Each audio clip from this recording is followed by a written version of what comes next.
it was just chaos in a good way. Yeah, it was. Do Fun. you still have the stick? Did you keep the stick? No, I wish I had. I wish I had so much because it was a really good stick.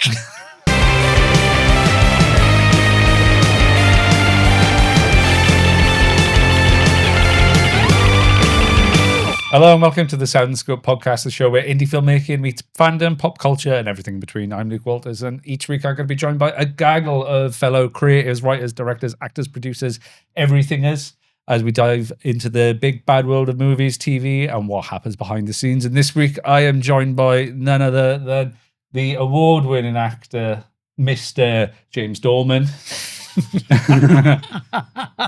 the war doctor himself, Mr. Jonathon, Carley, and the chicken, Elizabeth Coverdale. Again. She also won an award. She also, yes. Just not for this. All three of them are award-winning actors. The award is unrelated. Yeah, the award was for Hooligans, which is available now on the Cinescope YouTube channel. Yes, but this time we're going to talk about how I made War of the Worlds, or how we made War of the Worlds. Which is by saying that when you're drunk. God, I know, yeah. So yeah, if you didn't know, so a couple of years ago, it was a couple of years ago now, wasn't it? 2013? 2 years ago. 2 years. 2013. When were we aiming? 2023. 2023. So we made a short film called I Made War of the Worlds, which is about a failed podcaster. Life imitating art, imitating life. This will be me in a couple of months. A failed podcaster tried to recreate the Orson Welles radio podcast for a modern day audience. So I don't know if you know the genesis of the original idea. I don't know if I ever told you or not, because you were involved a lot earlier than Jameson Elizabeth was. But I ever tell you how long I had the idea originally? You I know, told me bits. yeah, Sort of scripting tapas. Scripting tapas. Tapas. So yeah, originally the idea came around. I think I did it. So I worked on it originally with Matt Chambers. Hello, Matt, if you're watching. Hello. So originally watched it with Matt Chambers. I really watched it. No, sorry, we watched War of the film Worlds. came from the future. We just We thought, recently- we got to make this now. We just recently watched the fantastic. Ice Cube version of War of the Worlds. We started it. I was hearing things. 10 out of I'm 10. so It's curious. the best film ever. We need to get you in on that. Oh yeah. We haven't Incredible. finished it yet. But yeah, so I think I had the idea originally to come up with it because H.G. Wells stuff just came out of copyright. And I wanted to do something War of the Worlds. I didn't want to do like a fan film or a retelling, because I thought that's going to be, everyone is doing it as well. Because I remember universities. Yeah, Ice Cube's doing it. He's done it. I saw a clip earlier and the president's on Zoom. And I was just like, we need to finish this movie. But yeah, so we come out of copyright and I wanted to do some kind of retelling of it. And I was like, well, the Orson Welles radio, it was a radio broadcaster at the time, not a podcaster. That was quite a late change. So I worked with Matt. So Matt did the original story from my idea. Didn't quite work out as it was. So I took it and rewrote it. I think this was 2018, 2019, I think it was. And I wasn't far off then. No, you weren't far off. So yeah, I think someone will tell me in the comments when H.G. Wells came out of copyright. But yeah, it was going to be shot in Wales, set in Wales. And originally playing Jeff Henderson was, I think I asked Chris Rankin, was Percy Weasley in the Harry Potter films. So he was originally playing your part. Was he not available? No, he was Too off on expensive? Harry Potter tour or something. No, I don't know. Well, obviously we didn't do it at the time because the world went into COVID. So that shut everything. So it must have been 2019 then. So I think when I come up to Manchester, then I brought the script with me. Is that all you brought? Yeah, that's literally all I brought. And Just walk naked. Script Please, someone make this film with me. I need clothes. Please. And I took pity on you. Like, we've got to help this naked man out. It was the He weirdest. wants to make a film. It was the weirdest networking event ever. It was cold that day as well. It was very cold. So you keep saying, man, I thought it was that cold. It was January. Okay, leave me alone. But yeah, so partner with Jamie, who's not here because he's currently on a tram somewhere. I don't know, fighting crime or committing one. There's many options there. So yeah, I worked with Jamie and we kind of rewrote it as to where it was. And yeah, we met you at a networking event, didn't we? Yeah, it was purely by that we paid chance. 15 quid to go to. Yeah, but I mean, kind of paid off in hindsight, which ironically enough doesn't happen very often. Like you meet people and it's not often things really materialize, but here we are. Yeah, 2.5 years later. Yeah, because you saw me across the bar, and we just got chatting, didn't we? Yeah, well, I think it was at the time when everyone was going up doing, so they would have, these networking events are so weird. It's the ones we go to when me and you are normally drunk and we just barter people. This is literally what we do. Sounds fun, actually. But they get people to come up on stage and they'd be Sell like, yourself. yeah, sell yourself. And then, like, and just like, yeah. It's not my jam. I always feel very uncomfortable going to those things. Like, no one knows who I am. You don't necessarily know who everyone else is, and that's why you need to sell yourself. Don't feel like you're begging. You just kind of like, someone make the first move, okay? And I did make the first. Same goes for networking events. John is at every speed dating event in Manchester. You can find him. Slander. But yeah, I think Brandon was there. Yes. And Chris Thompson text Jamie saying with an in-joke, which I can't even remember, but out of context. Someone's beard's upside down or something. Yeah. And you walked in. Sent a coded message. You walked in dressed like the Doctor. You had your waistcoat on and just wearing my normal clothes. Well, Doctor Who is a normal job to you. So I guess. Yeah. Yeah, and then I think it was in the middle of everyone clapping, going up and selling themselves. So I was just like, "Hello, do you like War of the Worlds?" And you were like, "Yeah." You came over after and you said, we had a little bit of small talk, like, and you said, "You give me that look." It's like, got something that we think you might be right for, or that you might be interested in. You know, some that kind of slightly not cliched, but it's like, and you started unbuckling your belt. Ellie's like, "What am I doing here?" It's going to be jump cuts whenever James speaks. Yeah, that's my aim. James says nothing the entire podcast. He's just there. James died on the way back to his home planet.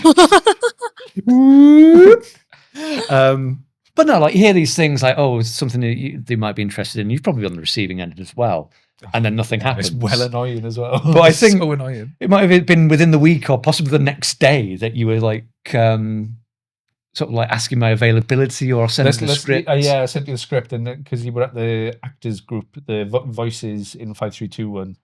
Yes. Yeah, you were at there. So me. Yeah, it was like a week later, and then lots of people. Me, actually. Sorry.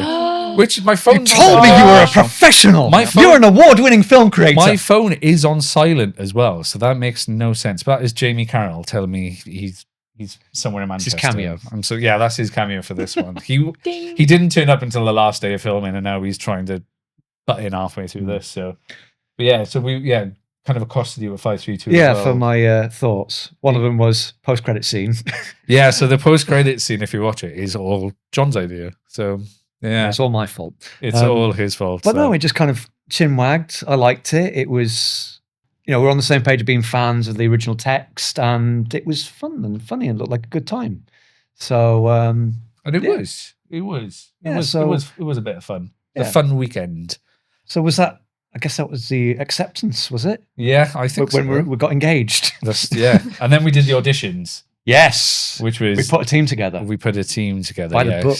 Yes, we did. Yeah, so we had me and you reading, and then we had Jamie behind me filming, like with his phone, which was like he was doing this like behind it, like. I will say from the auditioning side, that was really weird. Yeah, oh my god, yeah. No idea who he was either. So. It's like it was just going to like film the auditions, cut it from that. It's like we made a movie. Yeah, but that was a weird one because I just come back from a funeral and I was late getting to the auditions and I didn't realize how many people were there. And I walked in and I was like, "Oh shit!" Yeah, I remember you'd had a lot of stuff going on. I left my keys in the Uber as well.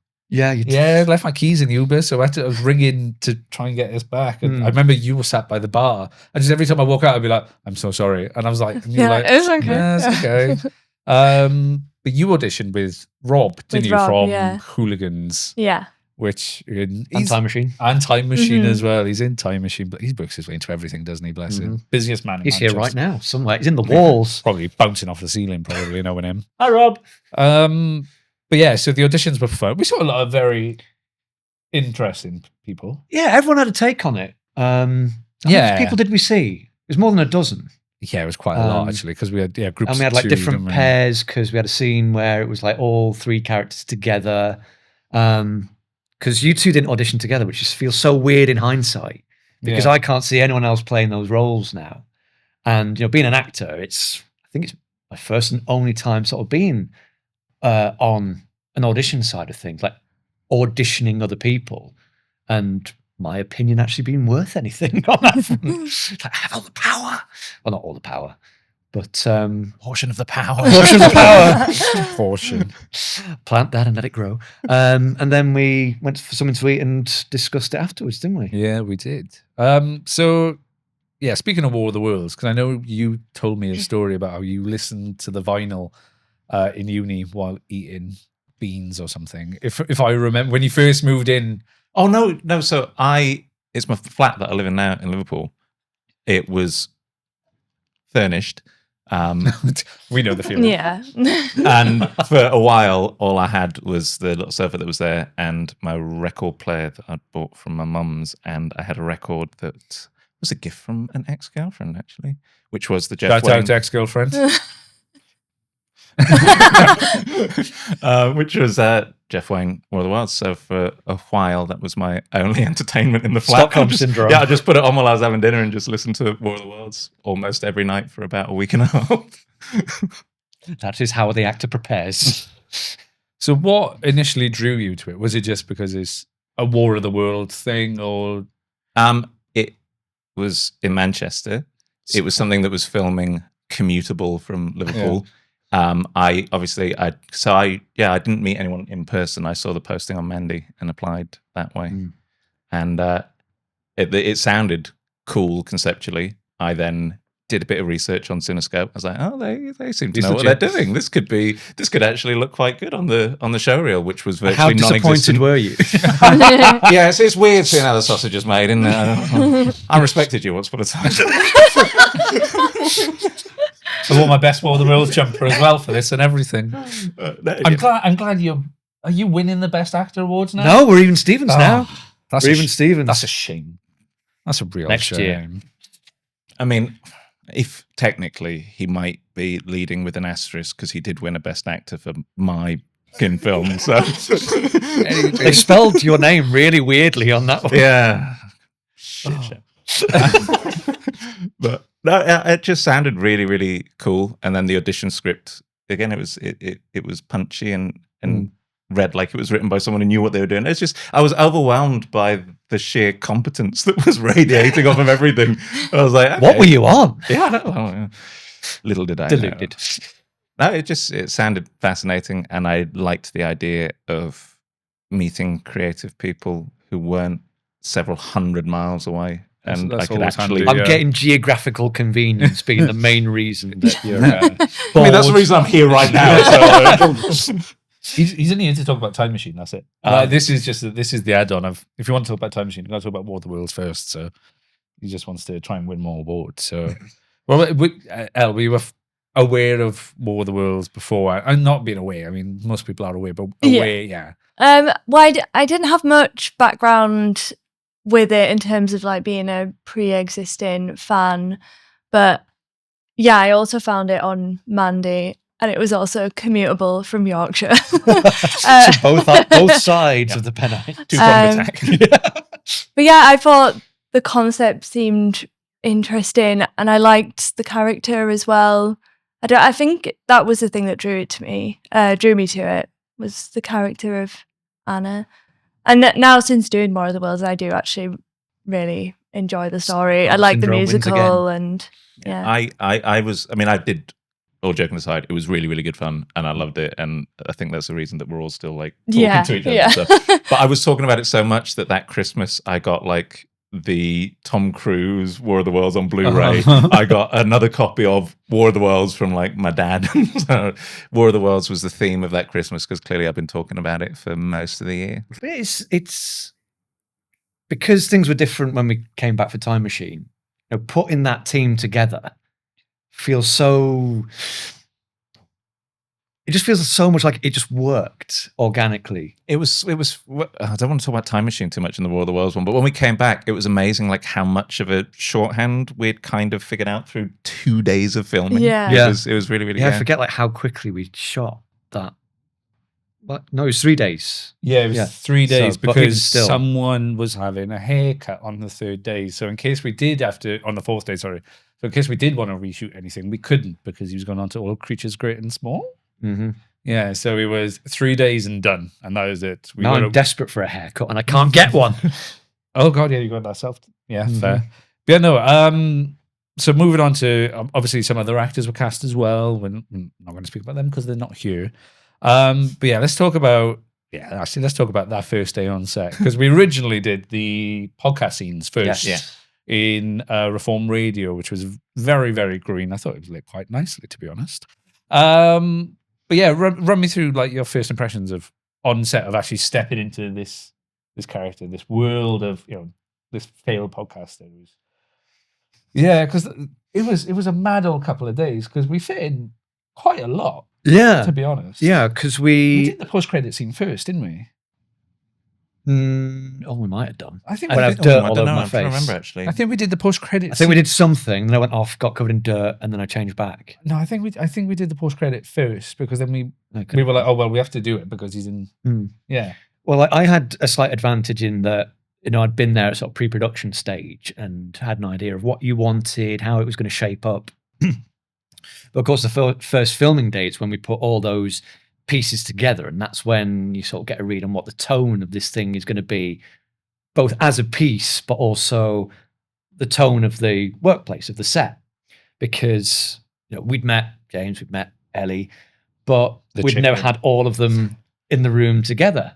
But the lovely thing was that it all just kind of cracked on. There was no awkwardness. There was no. We just got along, didn't we? And found our shorthand because we kind of had to. The need, the out of necessity, because we had to just keep rattling through. Which is, for me, I quite like that because I'm an overthinker. So if things are taking ages, I get wrapped up in my own head and I get a bit stressed out. So just by going, yep, we got it, moving on to this bit, works for me because you're just kind of running off instinct. So you're not overthinking, not overacting, not doing all the things that you don't need to be doing. And yeah, we just cracked on really. Yeah, it was quite a nice, happy, fun set. Yeah, you brought a big bag of snacks, I which did. I was always gonna puts me in a good my mood. main memory of the first day is eating a lot of biscuits. Yeah. Well, I was texting you and being like, "Are these okay? Are these veggie?" I was like, "Oh my god!" I was like, "I don't know what to get." I was like, "Oh my god, I'm so sorry." That was the hardest part of the production. It was, yeah, just making my sure veggie options. everything is vegetarian. And I don't think you ate any of it, and I think I took it all home. To be fair, apart from the Belvita breakfast stuff, the blueberry ones, they were good. yeah, they were well Yeah. good. To be fair, but then you come onto the second day, and that was the restaurant scene we were doing, and you were saying acting doesn't cover the bills, unfortunately, Which is true. which is Absolutely. Yep. true. Mhm. But yeah, because we were kind of more or less a well-oiled machine at that point. I think they both knew their characters well. So how do you find it coming into it a little bit later? Because yeah, it's fun joining from the first day, Yeah. but then you're stepping into someone when everyone knows each other. And oh, you okay? Yeah, just remembered something. Carry on. Okay. Come back to it. I'll come Okay. back to it. You're forgetting your trousers. Yeah. Yeah, thought so. Yeah, we driving off, mate. Yeah, I remember. Yeah, so how do you feel stepping onto set? And yeah, because it's a well-oiled machine, and relationships are already formed as well. And you come on, and he's like, okay, cool, just dive straight in. I think the thing I found most was how professional the setup was. I was like, oh, I wasn't expecting it to be so like high production value because that was one of the first like filming productions I'd done that wasn't a student film. So I was a bit like, oh, I feel under pressure now. But I think it was quite good because everybody seemed to have a good rapport. It does put you at ease when everyone seems to get along so well. So yeah, it did help. Yeah, because I was setting up for those scenes in the restaurant. It took a fair old while, didn't it? because it was such a big space getting lit and that. Yeah, that was a big old day there because that's the meat and bones of the Yeah, that film, was the isn't it? big It's- scene. it's- That was the scene that we used for the audition as well. Yeah, I had to order a burger and chips at 10:30 in the morning, and it never crossed my mind. And I was like, "Ah, shit, I'm going to And deliver then we had to eat this." it very, very slowly. Yeah, James eating a chip, like just a yeah. single Stone chip. cold. I have a really fun confession about that whole day. So we were filming like the end of Oh, April, God, weren't we, no. or start of May, something like that. Yeah. Anyway, it was around my birthday. Yeah, And it was the weekend of the Smith Down Road Music Festival in Liverpool. So I'd been out till 3 a.m. Yeah. So I was there. And I'm the one who couldn't remember my lines. Hanging slightly out my arse with this chicken burger in front of me, being like, I don't care if it's stone cold by the end of it. I'm going to demolish it first chance I get. And he did. Though I pinched your onion rings You did, you several bastard. times. We only had 6 onion rings to last through the day. But no, I love, like, my main memory of filming it is that scene and the bit in the park. But mainly that scene because it also, like, it looked so cool. Yeah, it like looked when you'd done the gorgeous. setup, actually seeing it, I was like, shit, Yeah. this looks really, really good. The lighting was beautiful. Yeah, that was nice. But the park stuff that we did on the third day as well, that was chaotic. We hit our stride with that, didn't we? Yeah, but I scheduled it wrong because in my infinite wisdom, Oh, yes. because we shot this on a bank holiday May, didn't Oh, we? yeah. It was Sunday, May Day bank holiday. Yeah. So I thought Saturday's fine, Sunday's fine. Monday, I thought, well, no one's going to be out on a bank holiday Monday in Heaton Park because everyone will be too hungover. I forgot families were a thing. Easily Concept done. of Children. family. What a revolutionary I idea. completely forgot families were a thing. So when we rocked up there, and it's just, I think there was a fun fair on at one point. Yeah, there as was. well. Yeah. Yeah, Fun fair and petting zoo and everything. Oh, so we did the stuff on the bench first. Yeah, we did stuff at the summit. And there was, do you remember there was this like fashion influencer that was filming us on the slide? I don't know if you were aware of it or not. No, it's news to me. But yeah, I think me and Robin were set up the shot. We were looking at the monitor, and she'd come over and she's like, "Oh, what you doing? What are you filming?" And we kind of explained the situation, and she was like, "Oh, okay. Here's my Insta." And she kept doing it, and then she kept filming us, and then she kept coming over and asking us stuff, and I was like, "What are you doing?" And then she was just stood just a little bit off from where you were, and then after about 20 minutes, she finally left when she got bored. But I'm surprised none of you clicked on. I remember someone asking you about it. Yeah. And you saying, like, oh, it might be, like, and she's like, when you saying, like, when it might be screening or whatever. But I don't know if that was a different passerby. I don't remember someone who was, like, buzzing around for. Yeah, There's a lot of it's- people. Yeah, it was a hell of a lot of people, but We did the summit, then we did the tunnel. we did the underground scene, Yeah.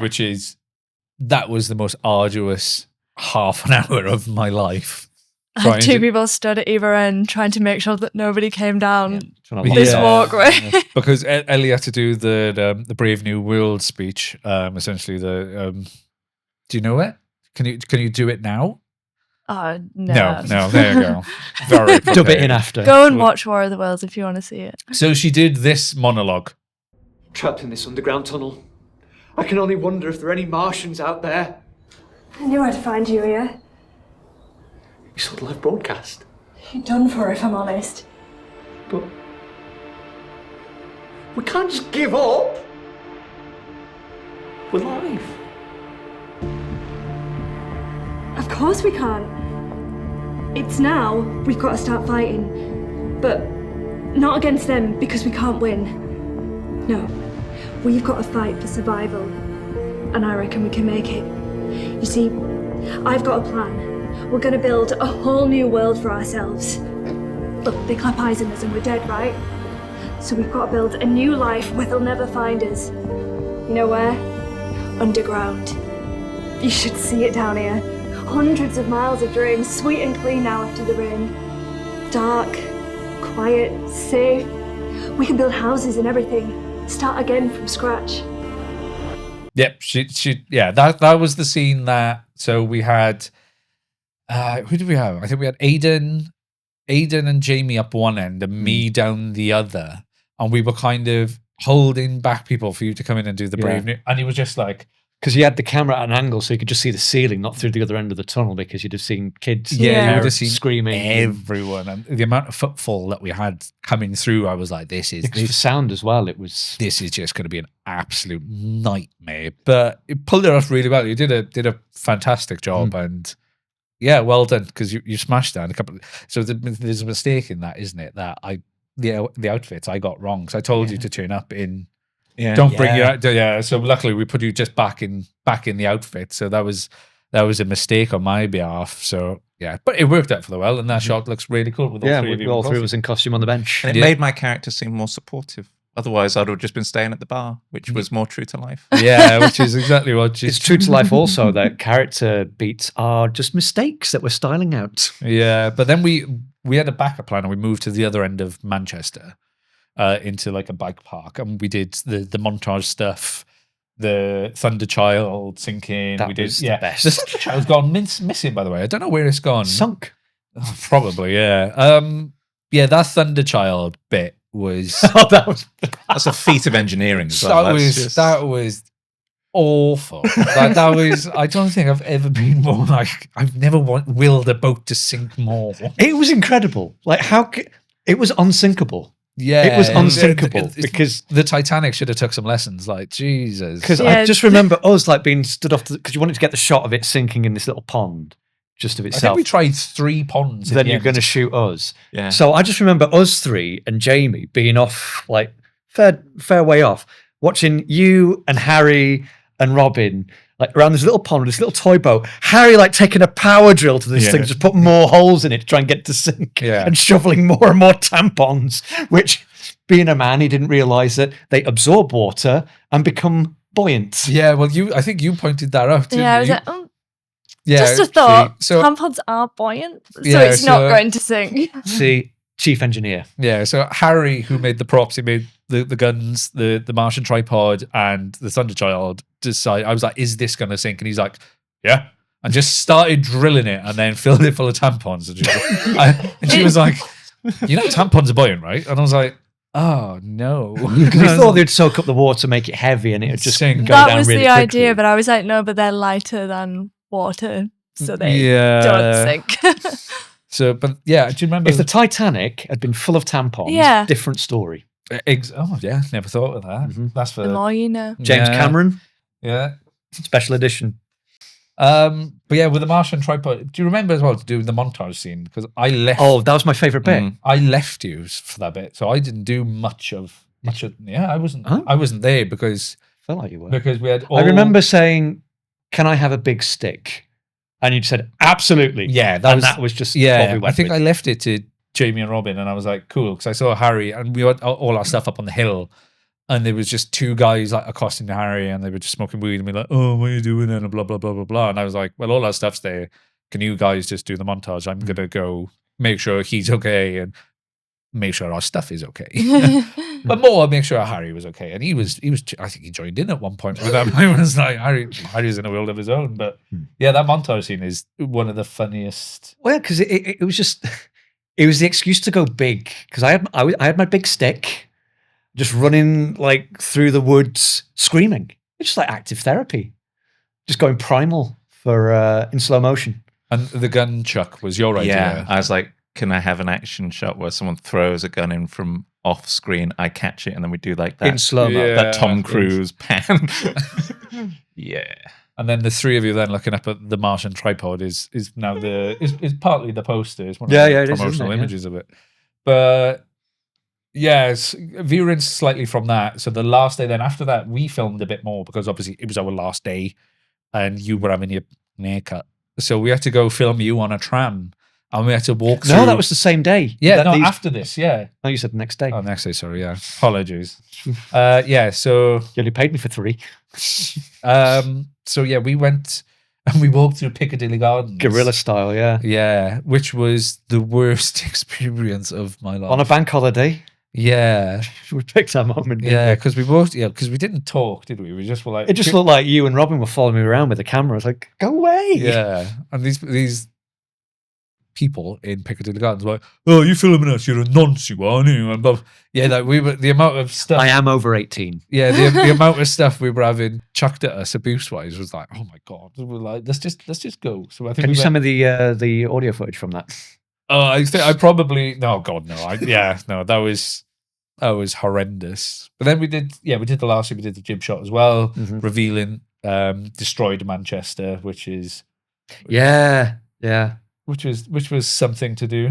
Yeah, because that was going to be sort of big reveal. Because at the time I was just stood outside your flat in my pajamas and dressing gown, just yelling. And he was at like, the "May as sky. well film this." It was just Yeah. like Films me anyway. like some of those people in Piccadilly Gardens. There are other gardens in Manchester available if you do want to go. And take things you shouldn't. Yeah. But yeah, so when that was edited, that was like, oh my god, what's this going to look like? Yeah, it looked cool. And I think Dan Patton did the VFX. Yeah, he put for like it. all the embers on, and it was color graded, and see the Martians and buildings falling over. It was like that. Those that was Dalek-esque ships. Yeah, suspiciously. Do you know what? I actually bought that model, that CG model, and it's the generic spaceship model that I bought. It's a flying sauce. It's a That generic flying sauce of BBC. Please don't sue us. that looked like a Dalek. At one point, there may or may not be an Ula in there somewhere hidden. There might be or might not. Who knows? Who knows? But the thing I was giggling about before, speaking of me in my pajamas and dressing gown, reminded me of Pot Noodle Gate. Oh God, I forgot about that. On the first day, Oh. this is how we really got to know each other. Because once you've had a pot noodle dribbling out the side of your mouth, Oh God. I always cover my eyes when we watch that at I know, screen. Yeah. it's grim. Oh, my ears. Ollie, I oh felt my bad for god, Ollie. Ollie on sound, he had me mic'd up and everything, and I've got to eat a pot noodle lying down on a sofa, which, if you've ever done, is a lot harder than it sounds. But it was Amateur. basically anarchy. And I think if you look as well, you can see the dribble down your chin in Yeah, the film. that's It's why there. I It's look there. away. there. I'm sorry. I I'm think- sorry. Can you, and you had the choice to use that take or something else, but you chose that one. As Thanks for that, professional mate. voice actor extraordinaire, can you recreate what it sounded like? You're welcome. Hot noodle ASMR. I am shocked and appalled. But when you've been through that, we bonded. Yeah, no. So there was a Once quick. you've been in a stranger's flat in your pajamas and eating a pot noodle. Oh yeah, we had you brushing your teeth as well. And Yeah, you were in my bed, and yeah, And we did some filming and then as we well. and then we turned the camera on, and then we obviously did the festival run then, which we went everywhere. Like we literally went. We won best comedy in Iran. We Every didn't go. competition. Yeah, they moved that film festival to Mexico now. For some reason. Can't Yeah. think why. Yeah, mad. But yeah, so I think did it win 21 awards in the end? I think it did. You were yeah. the guy keeping I think it count. won 21 awards in the end. So did you expect it to go so well in his festival run, or did you think, oh, cool, this is a Absolutely big film? not. No, I don't. No, I wasn't even. I didn't know it'd have a festival run again. Because I didn't. I wanted to do it for the experience of doing it, and for like the team that I met at the audition and stuff. I was like, oh, this will be a fun networking event, if anything else, where I also get to like act and have some footage from a showreel and stuff. And then, yeah, turns out it was amazingly successful, which was quite nice and gratifying after the fact. Yeah, it was. Yeah, especially like the stuff over in Ireland because we went over for the Underground Film Festival, which those were really nice. And then You went to Stockton, yeah, we went to Stockton for the Tees Valley. We all over. Chumbawamba, and Oh no, that was Time Machine. oh, sorry, That was sorry. Time Machine. This- I think Robson and Jerome were there. Robson Green. Robson Green, yes, he was there for when we went to Stockton. And we went over to Port McGee for the May the 4th Sci-Fi Film Mhm. Festival, and you won Best Actor. And You and Jamie got the writing award. yeah, I remember beforehand as well, John was like, well, these awards mean nothing, do they? It was like, I was having a moment. it was like they mean nothing. Like they mean nothing. They mean nothing. Like, and then he won and This gives. means everything. Yeah. I remember walking into Jamie's bedroom the next morning. And I was like, "Where's John?" He was like, "Oh, he's outside with his award after breakfast." There is a photo of Yeah, that, which yeah. is such a snapshot. Yeah, there is. Yeah, I think you can see Jamie's arse in it at one point in the photo. Yeah, it's taken from Jamie's bedroom. Jamie's not wearing any clothes. No. Through the window, and me with sunglasses, still in my pajamas, award on the table, and a bowl of cocoa puffs. Yeah, it was a bit of a.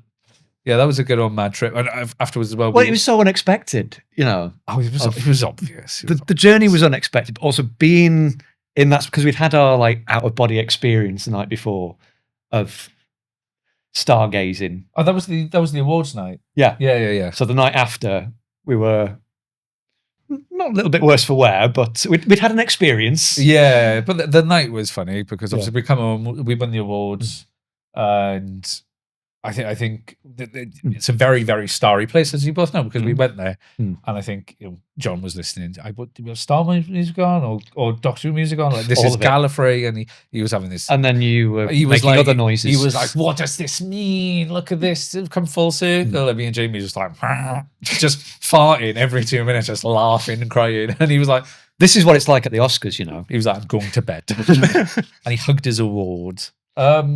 Yeah, no, it was good. I think the festival run was very unexpected. I didn't think people, because War of the Worlds, you see it in as many iterations. Yeah. People kind of either love it or hate it. And more recently, like War of the Worlds, The Attack has come out, which I've got on DVD, which is okay. And then you got the Ice Cube film.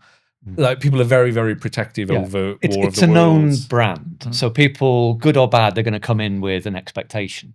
So to do sort of our own thing, which was, because it wasn't about like the story of the book, it was about sort of riffing on an event in popular culture, you know, the whole radio broadcast. It's like, how many people are kind of gonna get it? Yeah, you know, because it's not about spectacle and explosions and all that stuff. Now, there's that through line in it, but the fact that, you know, I said that awards mean nothing, and to a degree they are symbolic, but the fact that people do connect with it and did enjoy it, that is validating. Yeah, Absolutely. I think it's because within the context of it, it's a love letter to being a fan of War of the Worlds. So like War of the Worlds is a known quantity in it. So I think that's possibly how it's... Yeah, and that seems to be how it's received within like social media. Yeah, because your character is Jeff, Jeff Wayne's Anna Wayne Clayton from the 50s film is... and it's a take on that influencer Ray is culture Tom as well. Cruise's character. Ray, the Martian tripod itself.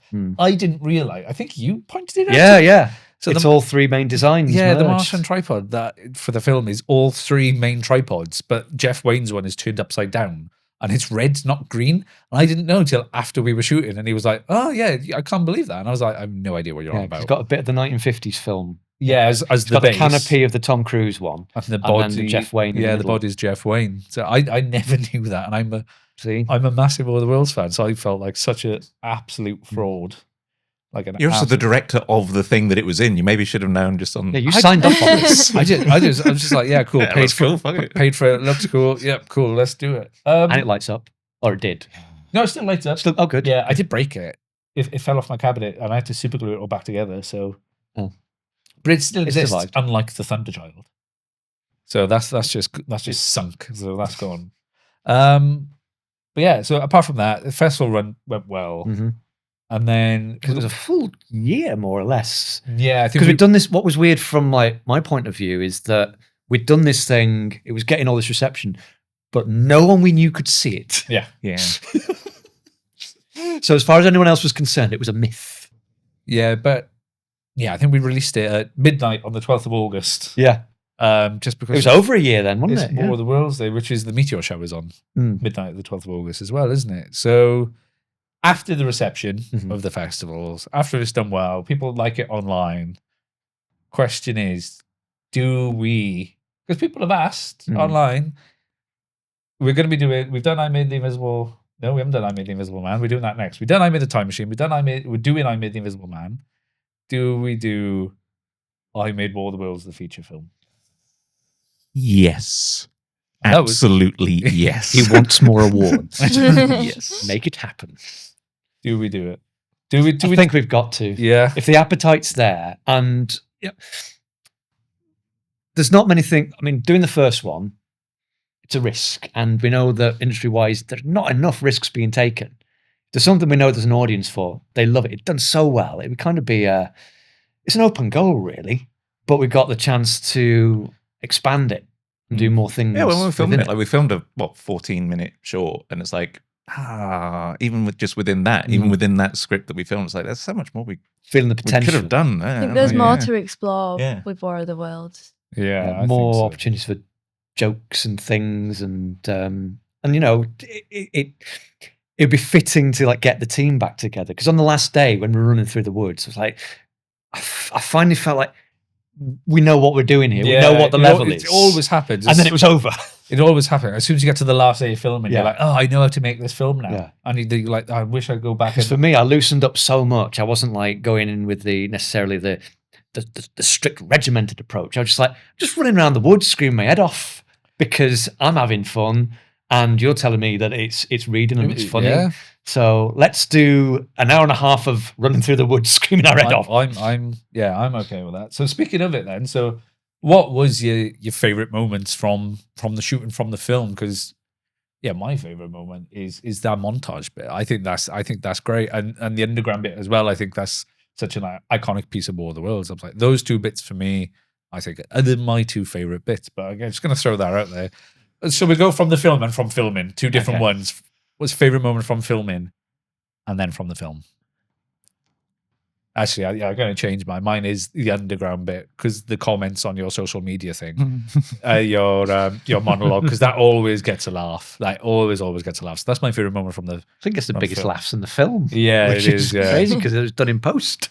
I think my favorite moment from filming is probably the bench scene of you three on the bench. I think that's a really nice scene. Yeah. And I think that's, all the characters bounce off each other well, and it's a bit of heart in it as well. And I totally agree. Like it's got like a comic payoff. And it's got comic moments in We it, got a but lot out of that scene without overplaying it as well. Like there's 3 or 4 distinct little It's really comedy intimate. beats in it. It's Yeah, it's really intimate, which is such a kind of contrast to everything that's gone before, which is almost a bit kind of farcical, really. Yeah. So to have that, all three of us, on our like sort of not quite friend sofa, but just on this bench in this big space with then the jib shot. Yeah. It's like this scene's kind of got a bit of everything in it. Yeah. I think it's the you most really rewarding thing to kick do. that tuft of grass. I You- know. It was a dandelion. It was a dandelion. and Every it had time been you giving did me that, crap it all made day. me laugh Yeah. so much. Every single time you did it. So the audio of you two talking over the shoulder of that is not the audio from that take, because you do laugh. So it's from a completely different take. So I was like, luckily it's over the back of your head, so you won't notice. It But was just really yeah, funny. But I remember when we turned up to shoot that, I said, "Oh, we're going to Heaton Park. We're going to the summit, aren't we?" And I didn't know this. And you said, "Yeah, we're going to the summit." yeah. So, and then you got the jib out and got that gorgeous shot over Yeah. Manchester. And then you didn't notice that there's the Martian comes through. I think the I didn't sky. notice that it was green. I think Originally, it was grey. That's It was why- it was that's grey, but it was why, still a yeah. darker grey. It was noticeable. I noticed. by that point, my character said all his dialogue, so I'd completely tuned out. The film ends at that point. Yeah. Everything else is just padding. Okay, yes. Yeah, everyone should be asking, "Where's Poochie?" Where's Clayton? Yeah. Where's Clayton? Favorite bit of the movie. Okay. Favorite filming. I love the restaurant scene. Yeah. because the dialogue's really great, and it's like 2 actors sitting and talking in a restaurant is always iconic in every piece of cinema.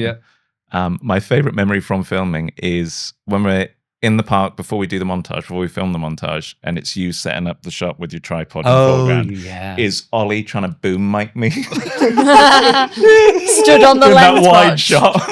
I boomed it. Yes, you did. I stood Yep. on it. Yeah, Yep. I stood on it. Oh God.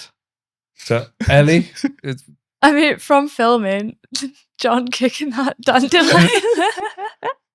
And I think from the film, probably the restaurant scene. I just think it looks so Yeah. nice, and it's such a good moment, Yeah. like a good I mean, story looks, building moment. It looks great. It's an exposition scene, but it doesn't drag. no. I personally just wish I'd enjoyed it more, but because we'd done it, You should try showing up hungover. because we'd done it in the auditions. I hadn't done that much more work on it. Then we got there on the day, and I was like, I was getting all mangled in my head, which stressed me out a bit. And then trying to work out how to paste these onion Yeah. rings because I had to do so much with food in my mouth. The big dialogue scene with a full mouth is a tricky one. But So- yeah, it's a gorgeous scene. So yeah. So what's your favorite moment from the film? Favorite memory from filming? Favorite favorite memory is just being in the woods because it was just Yeah. it was just chaos in a good way. Yeah, it was Do you, fun. do you still have the stick? Did you keep the stick? No, I wish I had. I wish I had so much because it was a really good stick. But it was like no scripting, just primal.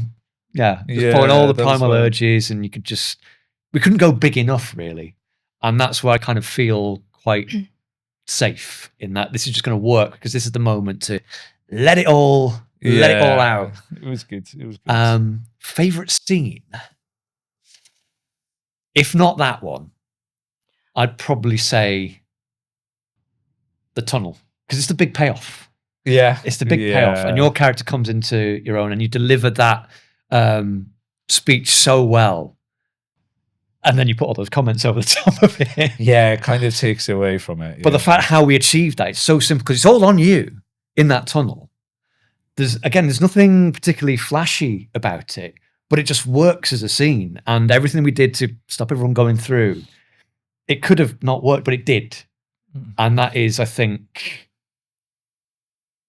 that's one of a great example of just creative filmmaking. Just rock up into a park, find a tunnel, do something as bold as that, kind of get away with it, but it doesn't look like you got away with it. It looks like we planned the whole thing. Well, especially because like that builds this epic crescendo, and then the punchline is it just like hard cuts to us on the bench, and it's like at least your mum like And when you step in the costume as well. But it's amazing that that because moment. it was all like, you know, improvised and mesh it together, and let's get the shot before someone walks through with their 2 kids and their fucking dashing or whatever.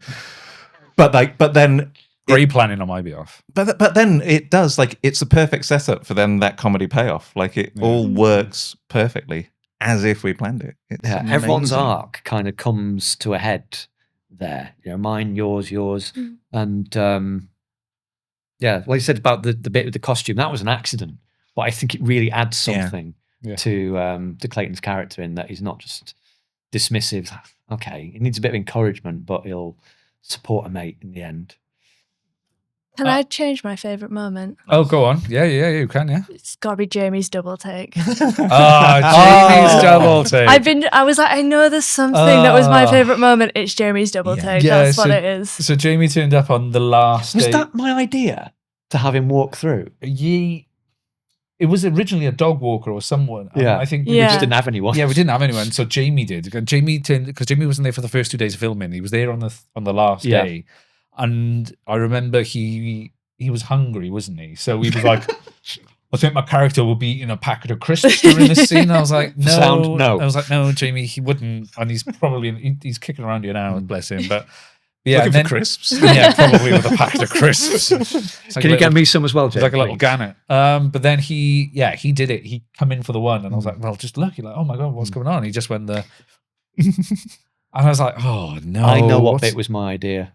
Go It on. was when we did the reverse and we pan yeah. across from Clayton to Ellie to Anna. Sorry, we pan across from Mix Clayton to- character name and people name. It's we fine. pan across from Clayton to Anna, and then I said, "What if the dog walker is still there, just like bewildered?"